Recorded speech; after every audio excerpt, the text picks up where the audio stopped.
Бәріне сәлем. Бүгін біз педиатриядағы, яғни балаларды интеграциялап жүргізу туралы схемамен бөлісетін боламыз. Яғни, ең бірінші баланың тамағында ауырсыну бар ма, жоқ па, соны анықтаймыз. Мына кестені бүгін сіздермен бірге талқылайтын боламыз. Яғни, баланың тамағында ауырсыну бар ма?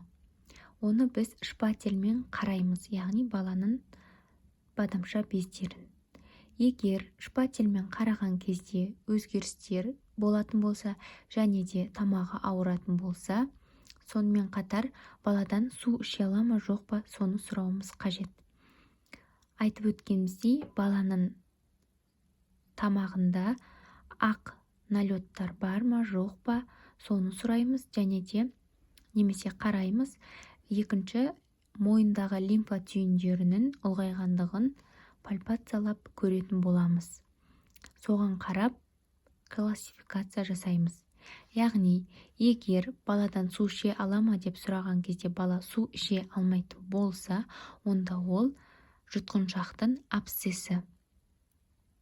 Яғни, еміне келетін болсақ, бицилин 1-ді береміз, шұғыл түрде стационарға жібереміз, және де температурасы 38,5 және одан жоғары болатын болса, парацетамол тағайындаймыз. Екінші, сары сызыққа келейік.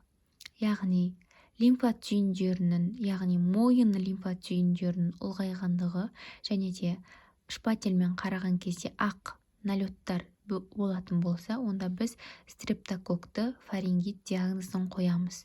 Бицилин 1 береміз, температурасы 38,5 немесе одан жоғары болған кезде, ауырсыну болған кезде парацетамол береміз. Тамақты фурацилин сияқты ерітінділермен шаямыз, және де анасына түсіндіріп айтамыз.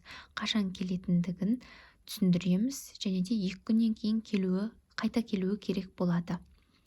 Жасыл сызыққа өтетін болсақ, жоғарыдағы лимфа түйіндерінің ұлғайғаны немесе тек ақ налет болатын болса, немесе ақ налетта және лимфа түйіндерінің ұлғаюы да болмайтын болса, онда біз стрептококкты емес фарингит диагнозын қоямыз.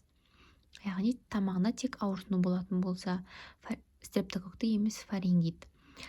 Тамағын фурацилин ерітіндісімен шайдырамыз. Ауырсыну болған кезде парацетамол береміз. Анасына қашан дереу келу керектігін түсіндіреміз. Және де келесі келу 2 күннен кейін.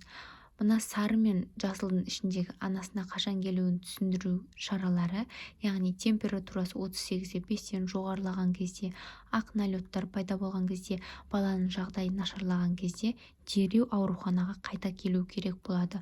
Соны біз анасына дұрыс түсіндіруіміз қажет.